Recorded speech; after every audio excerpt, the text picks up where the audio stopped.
जिंदगी है जनाब, तकलीफ तो होगी ना, वरना मरने के बाद तो जलने तक का एहसास नहीं होता. अरे कोण आहे या जगामध्ये असा का जो 365 दिवस सुखी आहे? कोणी आहे का जो 12 महिने 365 दिवस सुखी आहे? प्रत्येक जणाला त्रास आहेच. मला काय म्हणायचं, देवाला जर 12 14 वर्ष वनवास भोगावा लागला तर तुम्ही आम्ही कोणी? आपण तर एक सर्वसाधारण आणि सर्वसामान्य माणूस आहे. आपल्याला त्रास होणार आहे, सुख दुःख आहे, आपल्याला हायचे. देवांना भोगावं लागले, आपल्यालाही भोगावंच लागणार आहे. हा म्हणतो मला लय टेन्शन आहे, मला लय आमकं मला फलन बिस्तन. अरे बाबा तू कोणीच नाही, प्रत्येक जण आहे. पैशावाला असो गरीब असो, प्रत्येकाला टेन्शन हे हायचे.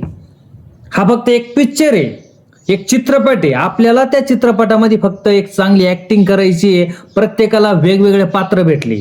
कोणाला बहिणीचा रोल भेटला, कोणाला भावाचा भेटला, कोणाला वडिलांचा भेटला, कोणाला मुलीचा भेटला, कोणाला मुलाचा भेटला. प्रत्येकाला वेगवेगळे पात्र भेटले. आपल्याला फक्त त्या पात्रानुसार आपल्याला कॅरेक्टर करायचंय. जे कॅरेक्टर जे पात्र भेटलंय ती फक्त भूमिका निभवायची. आपले डायरेक्टर साहेब वरती बसलेले ते वरतून ऍक्शन मानत्या आणि आपल्याला ती ऍक्टिंग करायची. आपली ऍक्टिंग चुकली, आपला पिक्चर फ्लॉप, बाकी काहीच नाही. आणि सुखी समाधानाचा जर विषय मांडला ना तर सायकलीवाल्याला मोटरसायकल पाहिजे, मोटरसायकलीवाल्याला 4 व्हीलर पाहिजे, 4 व्हीलरवाल्याला असं वाटतं 10 लाखाची, त्याला असं वाटतं 20 लाखाची पाहिजे, 20 लाखाच्याला असं वाटतं मला 50 लाखाची भेटली पाहिजे. आणि ज्याची 2 टाइमची पोटाची पंचायत आहे खाण्याची, तर त्याला असं वाटतं मला फक्त 2 टाइम जेवण भेटायला पाहिजे. ज्याला 2 टाइम जेवण भेटत त्याला असं वाटतं यायला हप्त्यात एखाद दिवस हॉटेल तरी गेलंच पाहिजे.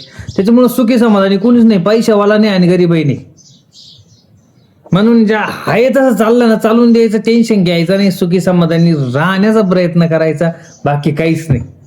मग एवढंच बोलून धन्यवाद.